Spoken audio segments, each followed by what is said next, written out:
Only glass that was clean is one that tells you how to make drinks.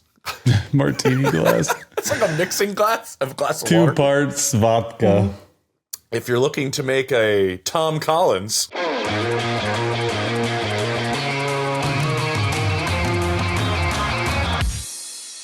Oh, welcome into a Monday edition of Scoop City. James Palmer here with you. Please like and subscribe. You're not going to get information like this anywhere else. You're not going to get scoops like this anywhere else. Chase Daniel joins me to break down everything we have on both the offensive and defensive sides, and obviously the quarterback breakdowns with Sam Darnold and Drake Maye. We're going to give our keys to the game. Diana Rossini is going to give us the inside scoop, the Athletic Senior NFL Insider, on what's gone on with Kwesi Adofo-Mensah, what's happening there, what's happening with the Cardinals and the Raiders, as now we look to have almost every single spot filled in terms of the head coaching hires. Chase, how are you? It's Super Bowl week. I have to ask you, you've been to a Super Bowl. It was in Miami.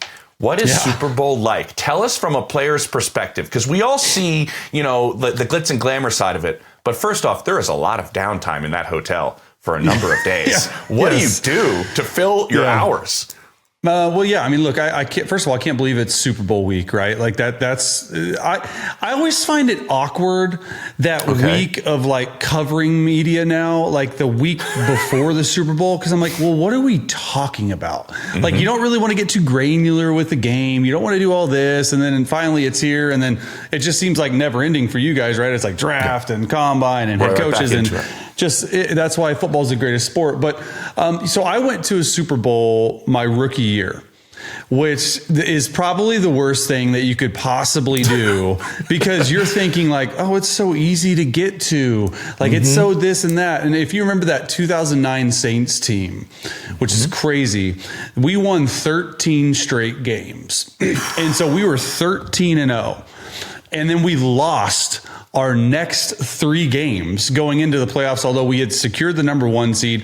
And then we ended up whipping, I think, Detroit and Arizona and then Minnesota.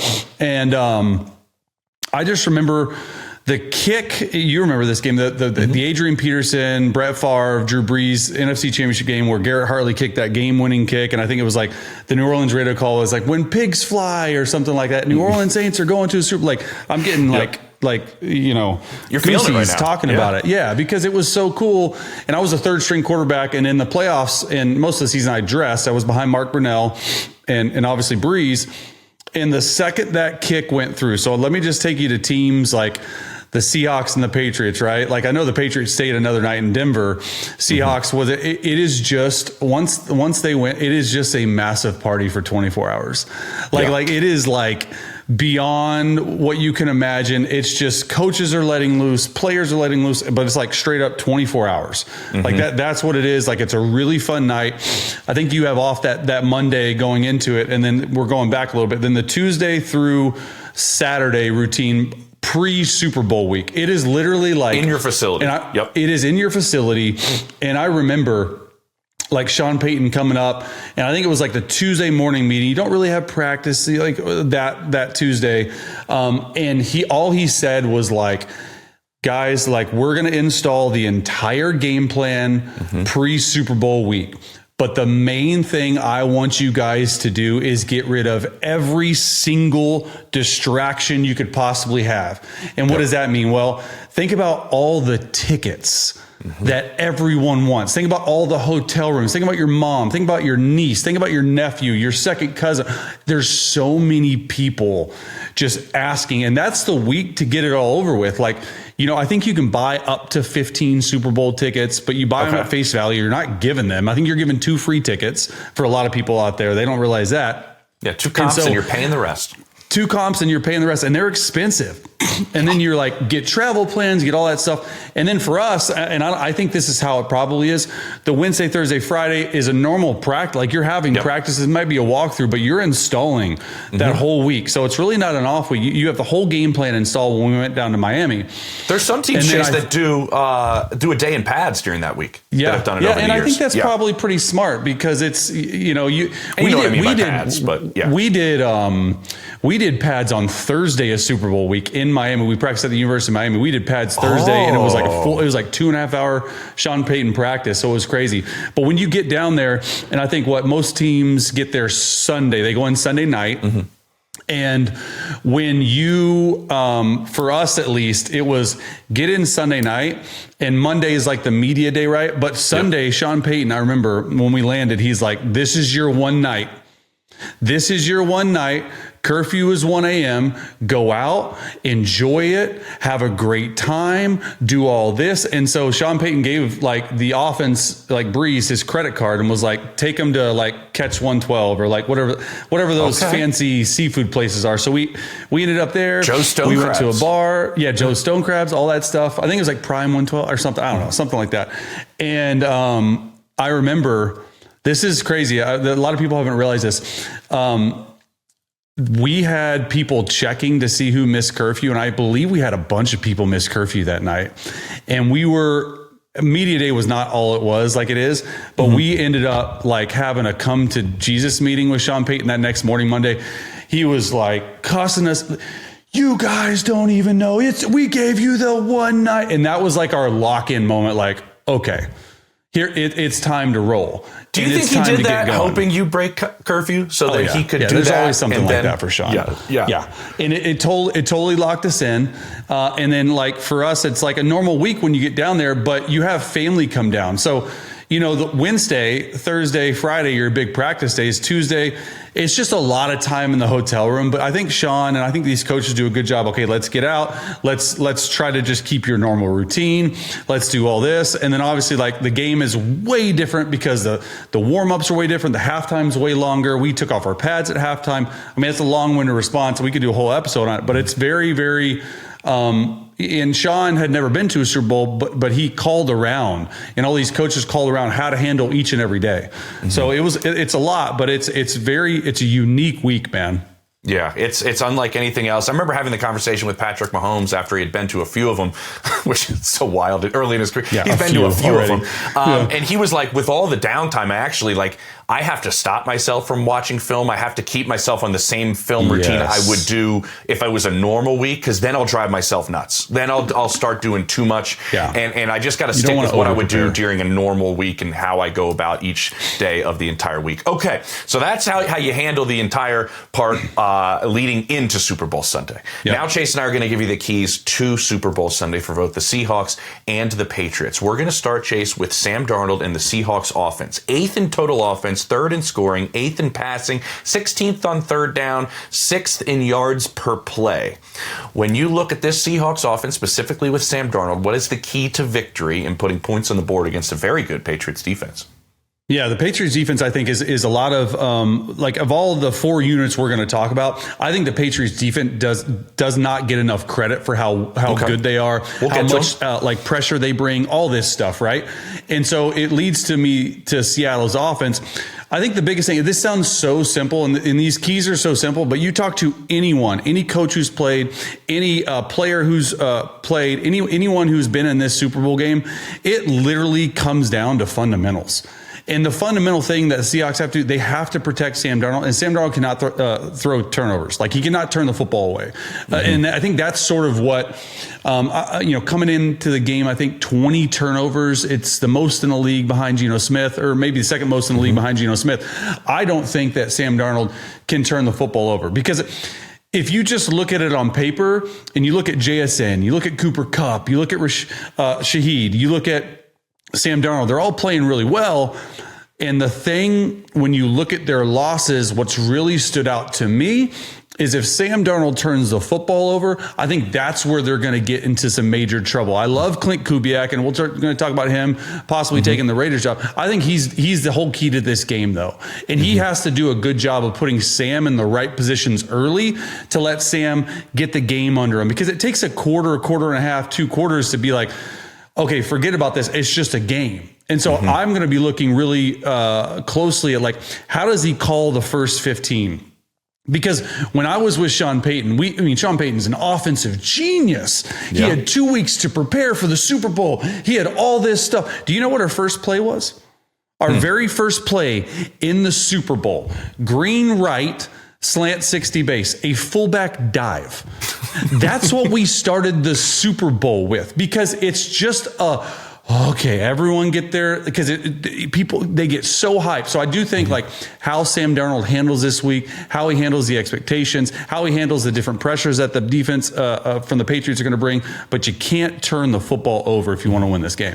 I love that. And I think it is a combination of what Klint Kubiak sees and how Sam Darnold reacts to what this Patriots defense is doing. We know that this is a group that may play one way the entire season in New England, and then come Super Bowl may do it entirely different. How quickly does Klint Kubiak see that? And then how do they move Jackson Smith and Jigba around? You can't get away entirely from what has gotten you there. And that's JSN, and he's your passing part of the offense, obviously. 44% of your receiving yards came from Jackson Smith and Jigba. That's just an insane number. How do you move him around? They did that a lot against the Rams in that NFC Championship game.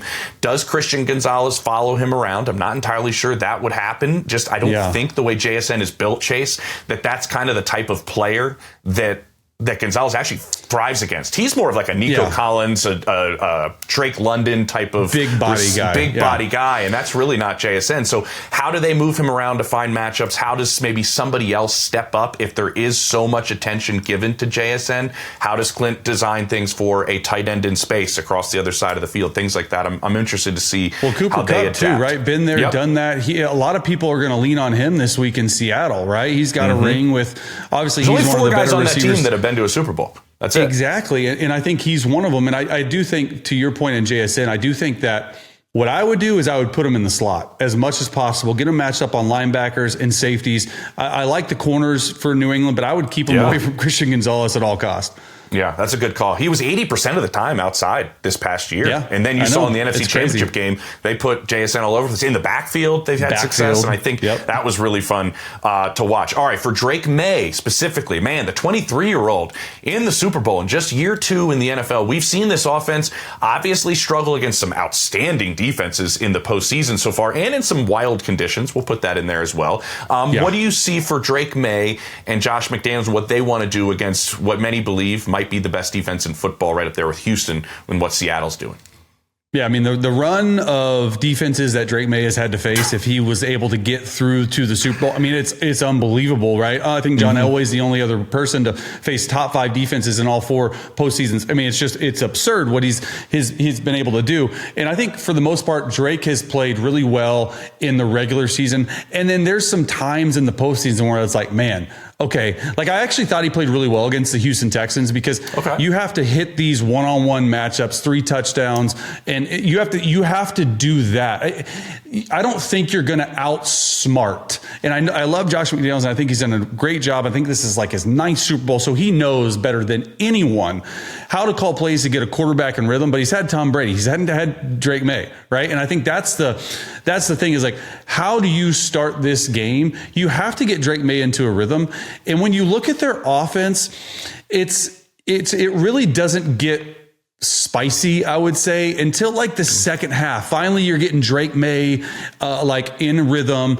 I do think they're going to have to run the football. You cannot allow the Seahawks defense to stay in too high, because you're not going to win outside or inside. They're too good. How do you handle situational football? They have to extend drives. They have to stay on the field in third down. You're like, Chase, this is whatever.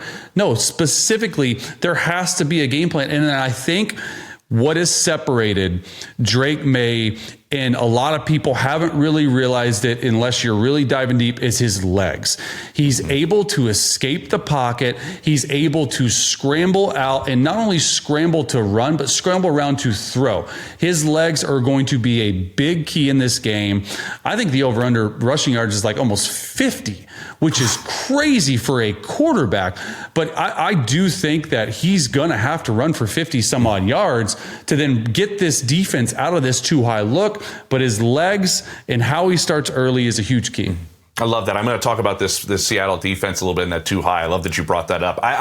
If you talk to people around the league, Jason, you know this, they go base a lot and they go 6 offensive linemen a lot. And you can have success doing that if your quarterback has what? mobility, right? Because you are taking a pass catcher off the field, essentially, in some of those looks, especially with 6 offensive linemen. I think you're spot on with Chase being able to, with Drake being able to go and use his legs as an added aspect and use his mobility. I love the fact that he, at times this season, and I think this game is more than ever, to be patient when he can be, but be aggressive when he sees it. And I think taking those shots downfield is going to be a big part of this offense, and if New England wants to win this game. And I've talked to people in New England, he has so much trust in the deep shots to 2 players specifically. That is Kayshon Boutte, and that is Pop Douglas. And Boutte, number 1. He has 140 passer rating to him on deep shots this season. That's unbelievable. Crazy. And the trust, I'm told, that's been built up with those 2 guys and Drake, and he throws such a great touch on that deep ball. I think they need to connect on a few of those for them to have a chance in this one. But we know how good that secondary is, and we'll get to them there in Seattle. But they gave up a lot of deep shots to the Rams, but a lot of people think that's kind of an anomaly just because of the way LA was playing. They're the only team they've given it up to. All right, for this Seattle's defense, that's what we're getting to now. What's your key for this Seattle defense to continue to play the way they're playing? I believe they're giving up like hardly anything when they play at their best. So let's see. What do we got for this defensive look? You mentioned the too high. Yeah, the kryptonite for the Seahawks defense, and the only thing that has done a good job versus Seahawks is the Rams. Like, you look at how many touchdowns, like, it's Sean McVay. So honestly, I would, if I'm Josh McDaniels, I would try to copy in those 2 games what hurt the Seahawks defense. And what that is these intermediate. So when you play these 2 high safeties looks, these intermediate to deep routes over linebackers under these called layered throws.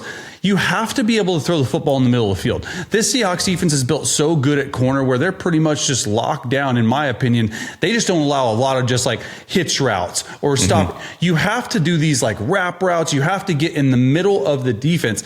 And then when the Seahawks defense gets out of that too high look, then you take your shot. But I just think that the thing that has separated the Seahawks defense from a lot of other defenses, one, is how it's coached. They don't do a lot of crazy stuff. They're just so fundamentally sound, and they've been able to, and I think this is what New England has to do early in the game, what we talked about, run the football. They've been able to stay in these 2 high safety looks and stop the run. So it's called light boxes, right? You have 6-man box versus 7-man box. A 6-man box is 4 defensive linemen, 2 linebackers, 2 high safety, and nickels outside. You have a light box, which means you have 6 to block 6, and you're able to. But the way these safety fills these gaps, and the way the nickel fills these gaps in this defense, it's really, really good. Now, where they've been hurt at times, and it's been very, very little, is when they have to get out of this too high look to stop the run, and they're in single high zone, and the seams are open, the intermediates are open, but they're going to stay in too high, and they're going to make you march the football down the field. I just think the Seahawks have to, if they're going to give up touchdown drives, these touchdown drives need to be 15 plays or 14 plays or 15 plays. They have to methodically move the football down the field to be able to score. No cheap ones, no easy ones, as I would call it. Yeah, I love that. And you know what I was just thinking? What does Josh McDaniel and Drake Maye, what did they learn from going against Jesse Minter in the postseason? Because a lot of similarities there with Mike McDonald and Jesse. And what did you learn about that in your first playoff game and going against that Chargers defense? I love that you brought up that too high look, because obviously I mentioned the explosive plays. I think if New England doesn't get them, it's going to be very difficult to win this football game. So can you stay in that? But I love the spine of this defense with Ernest Jones, and you have Kobe Bryant, and you have Nicky Manwari, who's kind of an X factor like crazy. They're big enough to stay in that big nickel and stay in that 2 and be able to come up and stop the run. Does New England continue to try to run it to wear out that group that might be a little bit undersized, obviously, when you're staying in that look? I think that's going to be super fun. But I love the way Manwari and Julian Love, Chase, can cover like corners. It's impressive, man. Well, you know, Love was a corner at Notre Dame. So they have flexibility in what they can do back there. Yep. It's outstanding. Okay, Patriots defense, which has really knocked the pressure rate up, Chase, like crazy when it came to this postseason compared to the regular season. They've been outstanding, giving up 8.7 points per game and 8 takeaways, 12 sacks in this postseason. Yeah. Well, I think the biggest thing for them is they have to pressure Sam Darnold, and they have to pressure him early.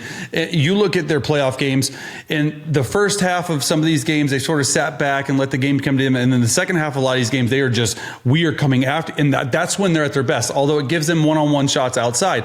I think the biggest thing for the Patriots defense and Vrabel, they have to continue to disguise at a really high rate, which means when I watch and I turn on the film and I'm watching it like I'm an offensive coordinator or a quarterback who's played for a long time, about 40 to 50% of the time, I can't even see, and I have the clicker, or understand what coverage they're in. You have to disguise versus Sam Darnold.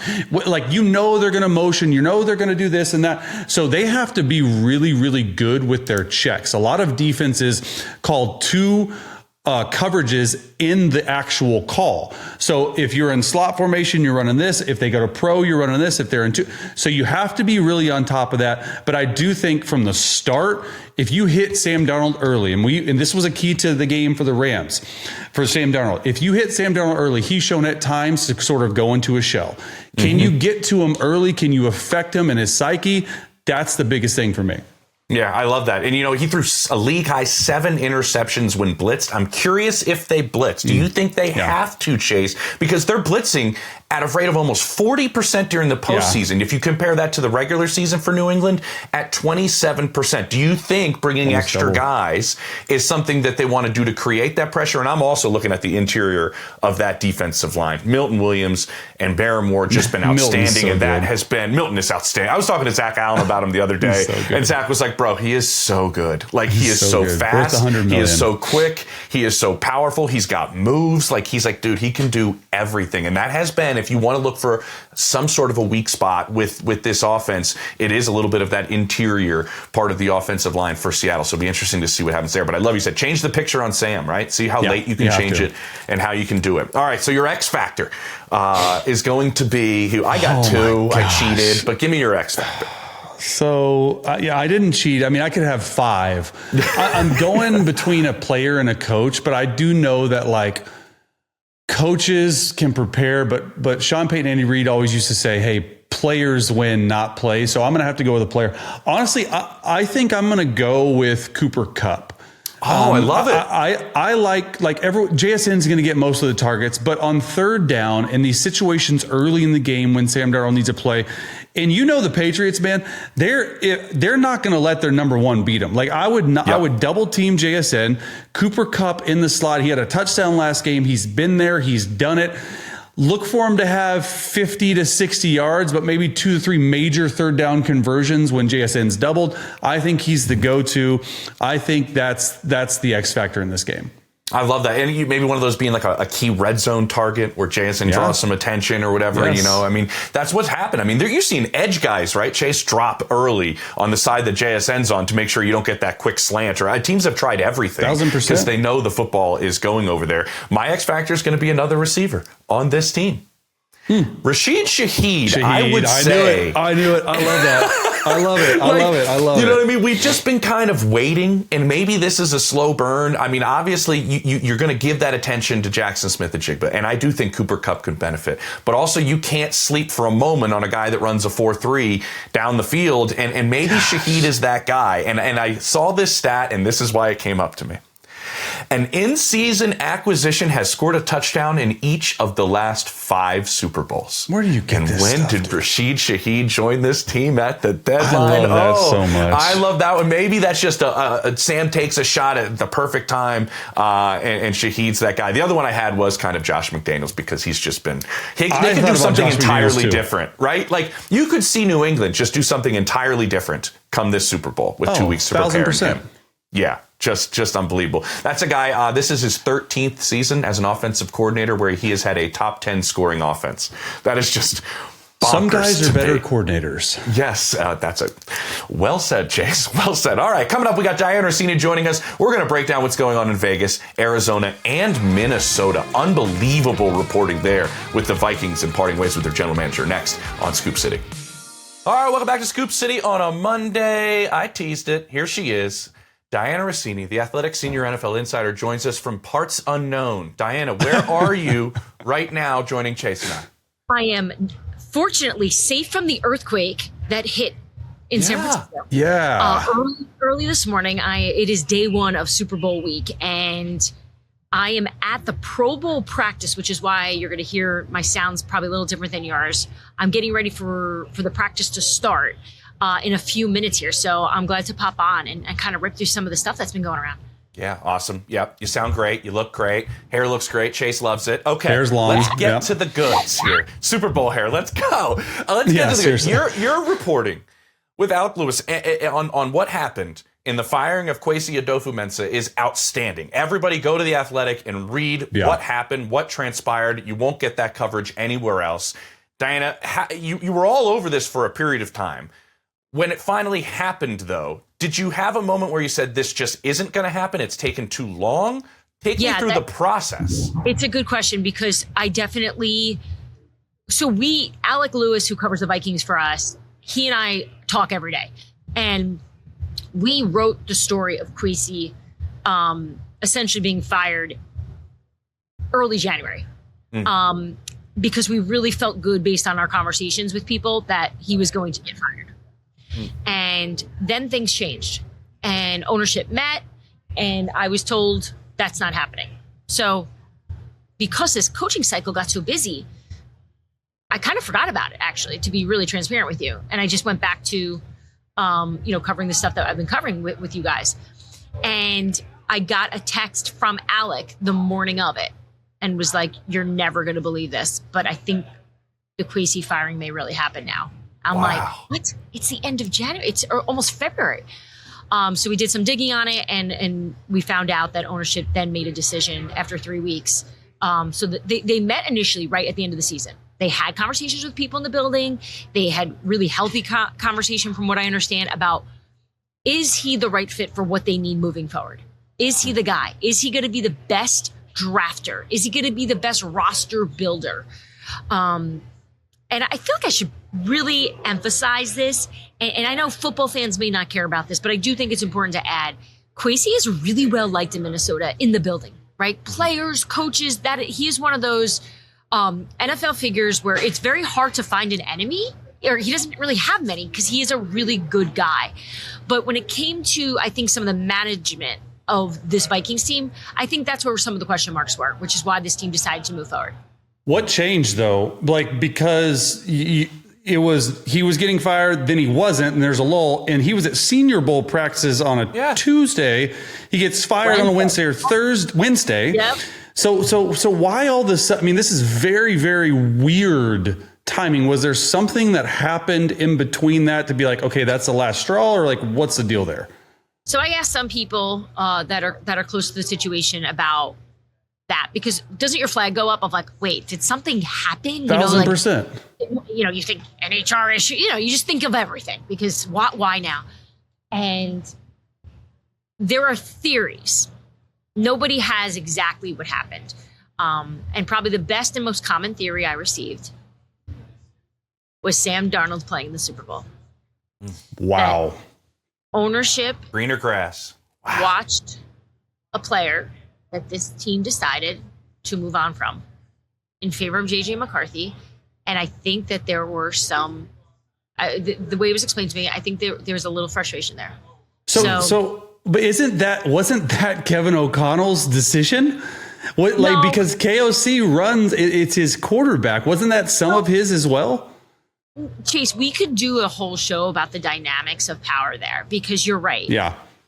They trust in Kevin O'Connell's coaching of the quarterback position. So you would assume they're not going to move forward on any quarterback without Kevin's blessing. I don't necessarily believe that. In fact, I know Kevin does not have the final say on roster. He does not. That is not in his contract. So do I think this is 100% on Kwesi? No. Yeah, but I do think some of the decisions, from moving on from Sam, from losing out on Daniel Jones when they thought they had him, they thought they were bringing him back, and then he decided to go to Indianapolis to be the starter with the Colts because he felt he could really win the job, which of course he did pretty early on. I think it's kind of a sum of all of this, and ownership decided they want to stick with Kevin O'Connell and give him a different general manager moving forward. Unbelievable. And it is true, the perception. We do have to remember, we're seeing Sam Darnold play great, 14 wins again, second consecutive year, right, Diana?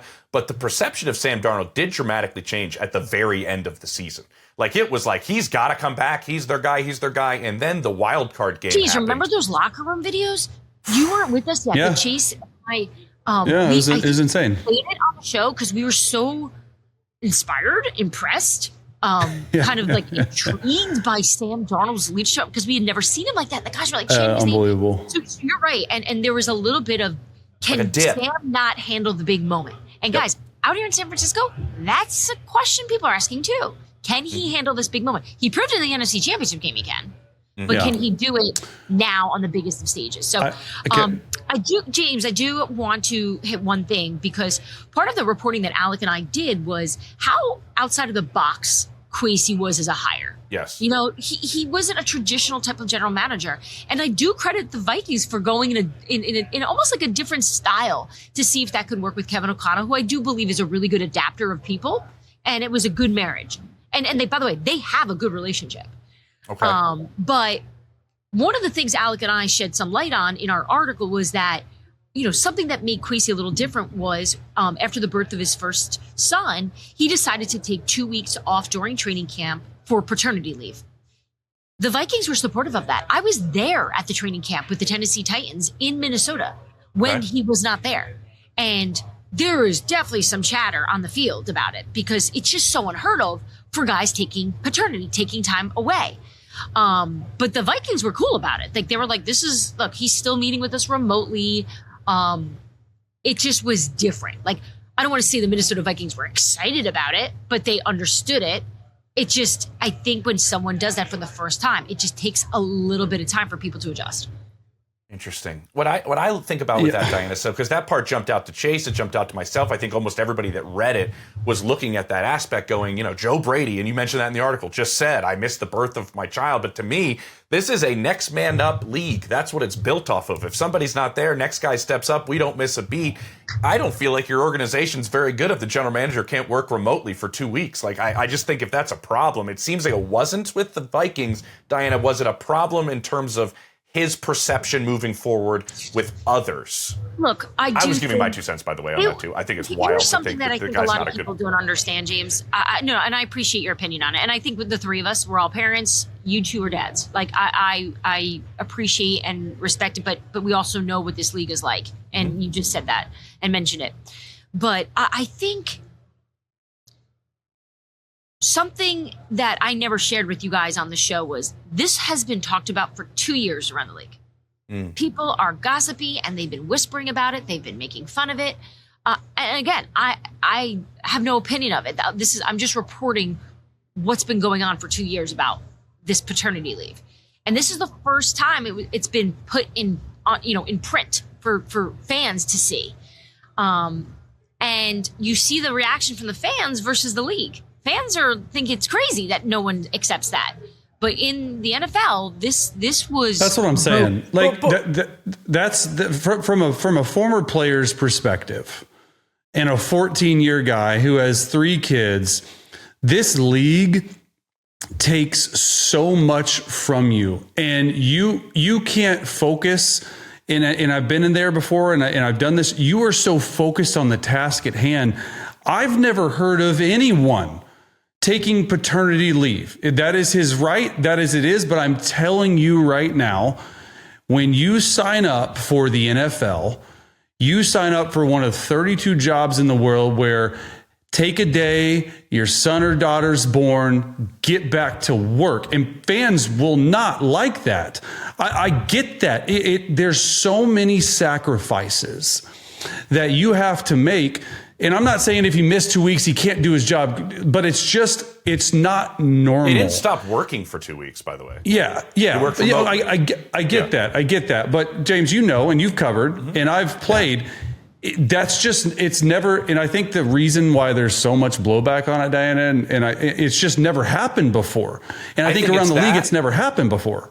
I think it's that, Chase, and that he's not an NFL lifer. If there was paternity leave done by an NFL lifer, say a Kubiak, who is a lineage of whatever, or a Shanahan, There's a little different perception of taking the paternity leave. But since he is a Wall Street individual, who, by the way, let's not knock that Wall Street people don't work. They work very hard as well in finance and those things. But since he has that background, you can't deny that it probably plays a part in the perception of the paternity leave. But Diana, you know somebody very, very well that has thought outside of the box for the entire time they were a head coach, and that's Bruce Arians, who insisted if you miss one of your child's basketball games, dance recitals, he'll fire you if you don't put the family first. So it's not like this is the first time we've seen somebody in that type of spot. I think the 2 weeks that's what's weird to me. Mm-hmm. And I get it. I'm not trying. I'm just saying in the NFL. And Sean Payton was complete opposite. You're working till 2 a.m. You're doing this. Oh, forever. Andy Reid was like, bro, you need a day? Yeah, take 2. Get back though. Get back to work. We need your. And I think it's just hard to put into words because it's two completely different people that are looking at it. Yeah. And I'm with you. And this is what I've heard from coaches and GMs about this. Especially at a joint practice, because I've seen some of the pushback has been, it's just training camp. Joint practices, there's a lot going on. There's a lot to observe. There's a lot to watch. There's a lot of relationship things between teams happening too. But what happens, just like anytime anyone takes a leave, whether it's maternity or paternity or sickness or just, time away, someone else has to pick up the slack and someone else has to do that job and that role. And to be in season, having to depend on people who are already working crazy hours themselves, I think that's where the rub was of just you're in a leadership position and the leader needs to be there to set that tone. That's how it sounded. And look, there have been some wild reactions to this. And when I say wild, things that I would say that I could share with you guys that when I say people were in disbelief, that's putting it kindly. There are who just could not even comprehend this, and we've seen it and we understand it. Yeah, it's fascinating. Listen, and I'll say this too, Diana, we've done it. I left my mother-in-law's funeral to fly to Dallas because Tony Romo broke his collarbone. So that's how insane we all are around the NFL. All right, let's get on to the next two coaches that we can't say. Klint Kubiak has been hired. We can't say that. It's not legal yet. But we all assume, and you've been all over this, Diana, Klint Kubiak to the Raiders. What can you tell us? Why would Klint Kubiak be their man if they decide to hire Klint Kubiak? Tom Brady has had this interest in Kubiak for a while. He was at the top of his list when this search started. Heck, he didn't really hide his feelings either in the NFC Championship game. I think we all heard him, and it was we talked about it. It was like an interview on the job, or an on-the-job interview. So I believe they'd always wanted to go in the offensive-minded direction, right? You saw Brian Daboll had interviewed for that job as well. And from what I understand from talking to some of the candidates about what they were looking for, it was very quarterback-centric. It was very much about what are you going to do with, let's just say, Fernando Mendoza, if that's the direction they decide to go in number 1 overall. In terms of that development. This isn't a Raiders team who thinks that they are going to be down and out the next few years. They're trying to turn this around quickly. And obviously making the moves that they did this offseason. And truthfully, some more issues that they're going to have to face and decide over the next few months as well. Max Crosby's still upset. How are they going to fix that? There's a lot going on. And I really think the Brady support of Kubiak is really what pushed this thing over the edge. And we knew that. I don't think that's anything surprising. Yeah. Chase, real quick, just tell Diana and I, what would you think about Klint Kubiak's offense if it is Fernando Mendoza at the number 1 pick? No, I love it. I reacted to it yesterday. I thought it was one of the better hires in terms of you're getting an offensive genius to pair with Tom Brady, to pair with Ashton Genty, Brock Bowers, and Fernando Mendoza. Because Fernando Mendoza is going number 1 unless they get a haul to move off of it. I think that's the biggest thing that this sort of hire seems as like, hey, we are all in on the quarterback. It had to be offensive hire. And now I do think they need to fix their offensive line. I do think they need to fix other certain components of it. But Fernando Mendoza and the fit with Klint Kubiak's offense, who loves these under center, these play actions. Fernando Mendoza's a lot of RPOs. There's a lot to really like because here's the one thing that I thought of.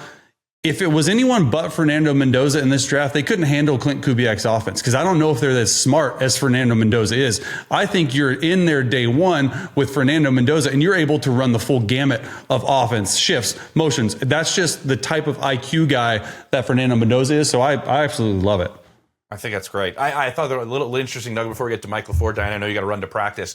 I had heard that John Spytek, who was in Denver and worked there prior to going to Tampa Bay, was calling some people in Denver. And a lot of people put that together going, is he calling about Davis Webb? Is he trying to get some intel about another guy that potentially could be a finalist? But you have to remember, when I started digging, is that Klint Kubiak was there for 2 separate stints in Denver after John Spytek left. He was there with 2 different staffs. That's a good call to make in a building that you trust, about a guy going, how was he the first time he was here? How did he grow the second time he was here? Nice little intel there from John Spytek, who was part of this hiring process with Tom Brady. All right, Mike LaFleur, Diana. We are all kind of like wondering what's happening in Arizona, and I feel like you and I haven't even talked about Arizona enough during this entire hiring cycle. So they were going offensive-minded head coach right out of the gate, okay? So to me, it was always, I immediately went to all the offensive-minded guys, and that was the direction they were going in. And then all of a sudden I heard through a very high-ranking person around the league that they were changing it, that they wanted to actually open it up more, just to see if they could find the leader of men type, to see if maybe that's the direction they go in. And then you noticed it and you saw it. The cycle changed a bit in their interviews and who they were bringing in.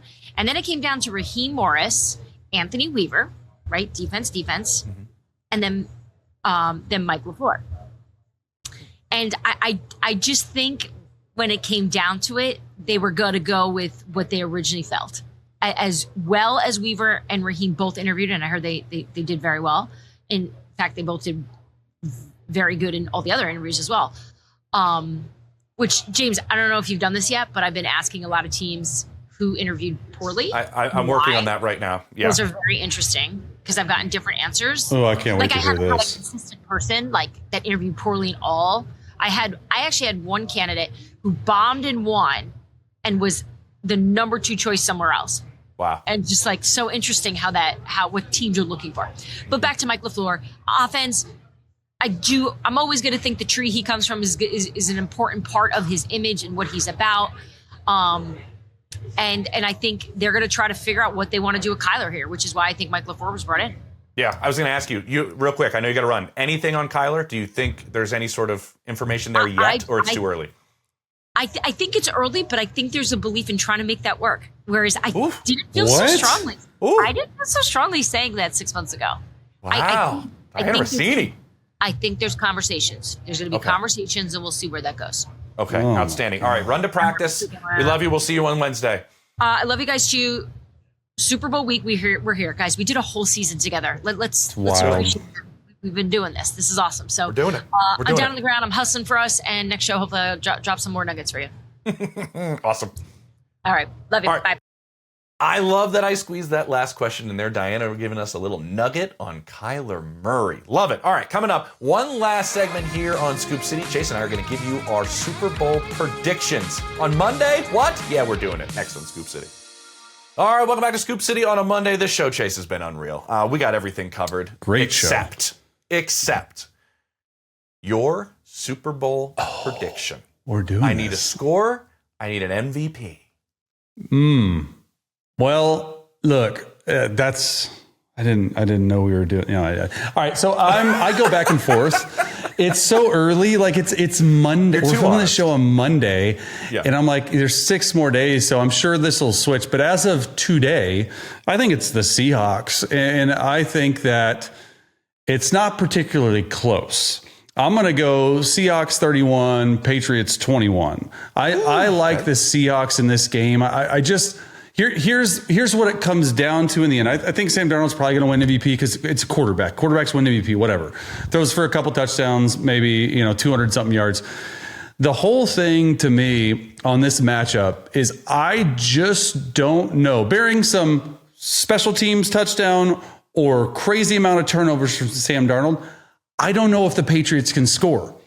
I don't know if they can score. And 21 might be too high, but it's just this Seahawks defense is so good and can beat you in so many ways and takes the football away, pressures the quarterback.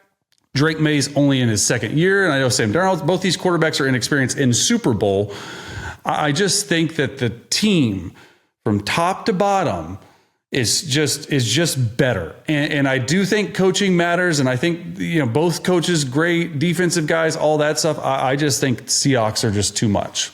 I think you're right. And you mentioned, we talked about in the keys, if they don't give up any deep shots and the corners play great on that defense, I'm not sure where the Patriots find space. They love that intermediate game, which you brought up brilliantly in the middle of the field, which I think is a great point. But then when you look at who the Seahawks have in the middle of the field, you're like, that's better than 99% of the teams in football, like what they're putting on defense in the middle of that field to attack the intermediate game. So I agree with you. I'm going 28-14 Seahawks. 14. So I gave him an extra touchdown. I gave him an extra touchdown. I'm going to say, because I think they may hit one of these deep shots and then they're in the red zone. And Jackson Smith-Njigba. He is going to join his teammate Cooper Kupp, who is a Super Bowl MVP, if you remember. Cooper Kupp won an MVP in a Super Bowl, but I think you're right, though. It's hard for the receiver to win it because the guy throwing the football is usually the guy who gets it.